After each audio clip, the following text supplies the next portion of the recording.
अगर मुझे लगे ये सब मेरी वजह से तो गिल्ट मुझे मार रहा है। अभी कोई मरने मराने की बातें नहीं होगी, रात को निकाह है तुम्हारा। तुम ये सूट पहन के जाओगे?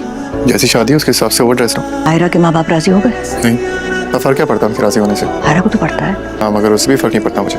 एक लड़की अपने माँ बाप की मर्जी के खिलाफ तुमसे शादी करने जा रही है और तुम्हें उसकी तकलीफ का जरा भी एहसास नहीं है। वो एक वक्त था, वो मेरी जिंदगी थी और उसने वक्त बदल दिया तो जिंदगी भी बदल गई। शायद मुझे मोहब्बत ना हो कभी फिर उससे, हाँ गम है, गुस्सा है, मैं अपने हिसाब से मना रहा था। ये उसका फैसला, साथ मिलकर मनाना चाहती है तो मना ले, मुझे शो नहीं है। तुम तो कड़वाहट में इजाफा करने जा रहे हो। छोड़ें दादो प्लीज।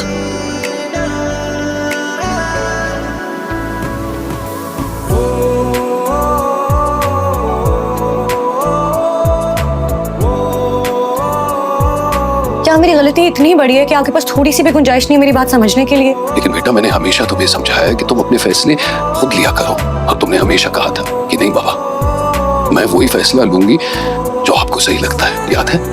जी। और अगर कभी मेरे फैसले के खिलाफ तुमने फैसला लिया भी था तो तुम अपना फैसला बदल लेती थी कि नहीं बाबा, आपने मेरे लिए जो फैसला किया है वही मेरे लिए ठीक है, याद है ना बेटा? बेटा, आज मैं कह रहा हूँ कि तुम्हारा ये फैसला गलत है। मैं रिक्वेस्ट कर सकता हूँ बेटा कि प्लीज अपना फैसला बदल लो। मेरी मर्जी के खिलाफ जो फैसला ले रही हो वो सही नहीं है, लेकिन फिर भी तुम जिद कर रही हो, अपनी जिद पर कायम हो।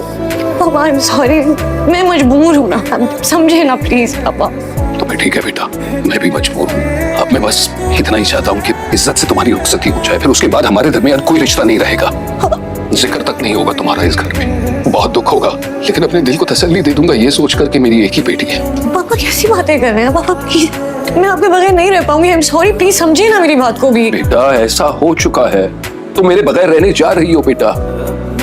ये हाथ जो तुमने थामा है ना, आज आखिरी बार थाम रही हो।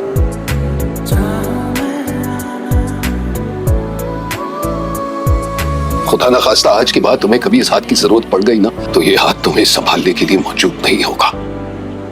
नफरत को नफरत नहीं, सिर्फ प्यार में डाल सकते हैं। आईने में बहुत प्यारी लग रही है, हकीकत में देखने का दिल ही नहीं चाहता। जानती हूँ और मुझे पता है कि मेरा ये फैसला हर हिसाब से गलत है, लेकिन मुझे जो एहसास होता है ना, ये आपकी कॉमन सेंस बिल्कुल मार देता है और मुझे इस बात का बहुत अफसोस है। मैं क्या करूँ? आपको नहीं पता कि मेरे अंदर इस टाइम पे क्या चल रहा है, कि मैं आप सबको ऐसे छोड़ कर जाऊंगी तो उसको हासिल कर लूंगी, वहाँ जाके तो मेरी स्ट्रगल शुरू होगी। तो फिर मना करती हूँ। कैसे? और मुझे पता है कि हम सबका थोड़ा थोड़ा नुकसान हुआ है कामयार की वजह से, थोड़ा, लेकिन सबसे ज्यादा नुकसान कामयार का हुआ है मेरी वजह से। मैंने उस पर यकीन नहीं किया, मैंने उसको ब्लेम किया एक ऐसी चीज के लिए जो उसने की ही नहीं थी, और सब कुछ जानने के बाद मैं उसको कैसे छोड़ दूँ? मेरा गिल्ट मुझे मार देगा अम्मा।